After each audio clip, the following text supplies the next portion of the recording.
when I got in that 2020, it looked like a rental car. Hey everyone, you might be looking into buying a Mustang GT. And because you may not want to pay an arm and a leg, you might be looking at used ones.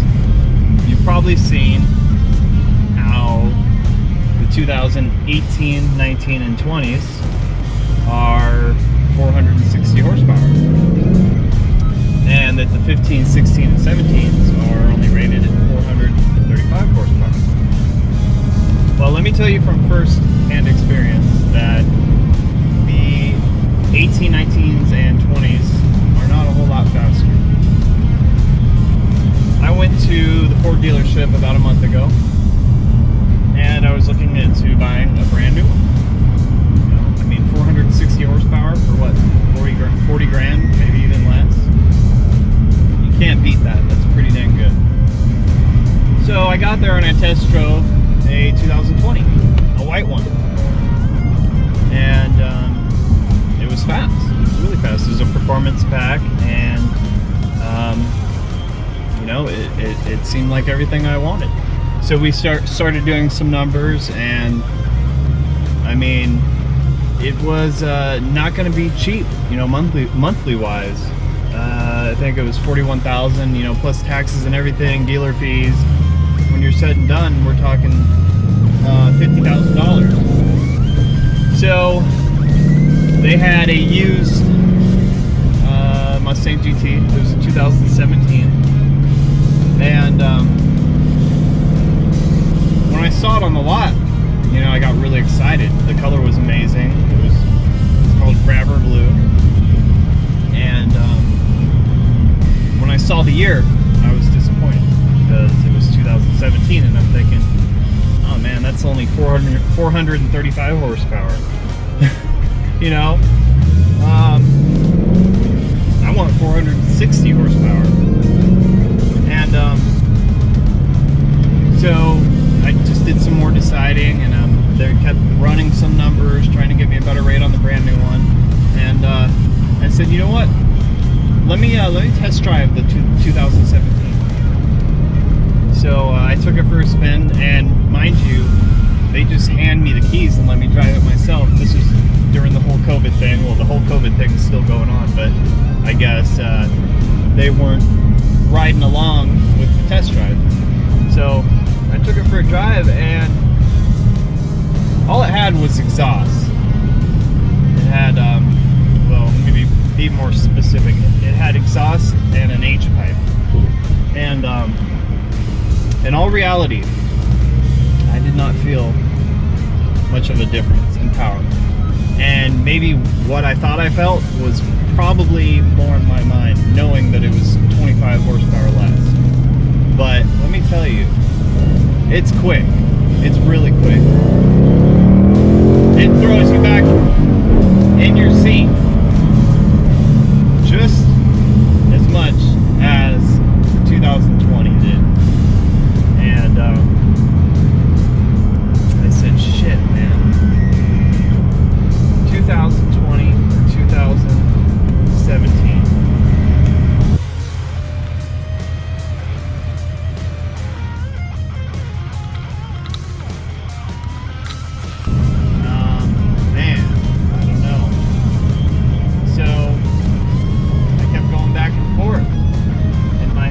Unsure. The 2017 had 24,000 miles on it.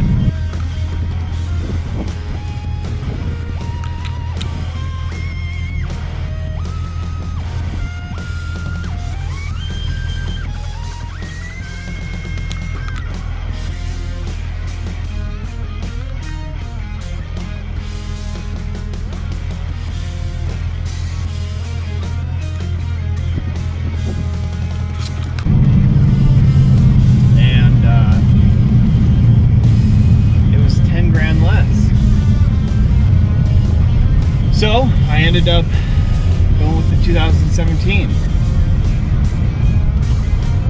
You can't beat that. You can't beat that 10 grand off. Well, I mean, that's at least what I was thinking in my head. Some people might ration, well, you can't beat an extra 25 horsepower.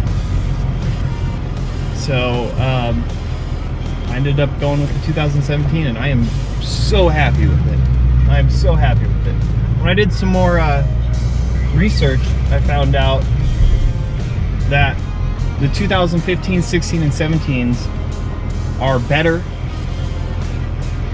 for doing forced induction, turbo supercharger, and I ended up buying a Whipple, a stage 2 Whipple.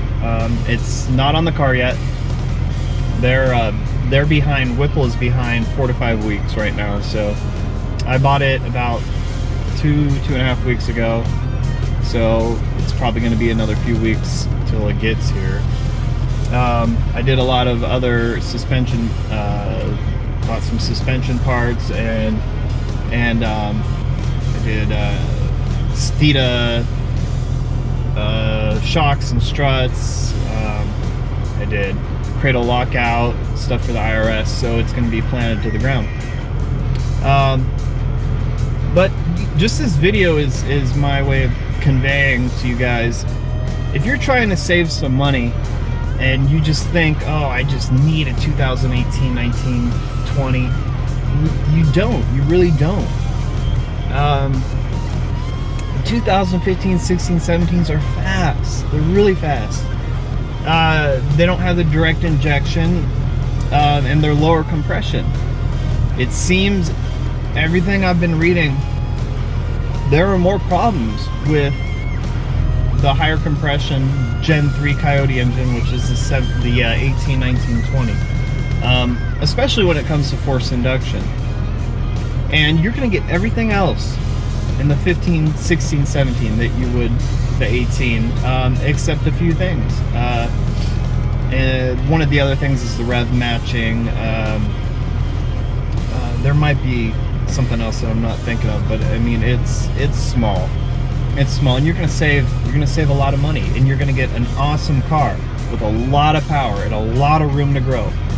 The suspension's the same. I think the sway bars are the only thing that I can think of that's different. There might be another. I mean, it's so small. And I got the 17 with the premium package. I wouldn't have been getting that. I got heated and cooled seats, leather, you know, full navigation. The dash looked like crap. It looked really crappy. And I'm thinking, for 10 grand less, I can have a car that feels great every time I get inside. I mean, where do you spend most of your time? And you spend it inside your car. You want to feel like it's a race. You want to feel like you got your money's worth. When you spend all that time driving inside, you know, you want to be comfortable and look around and feel like, wow, this is an amazing car. I'm not saying there's nothing.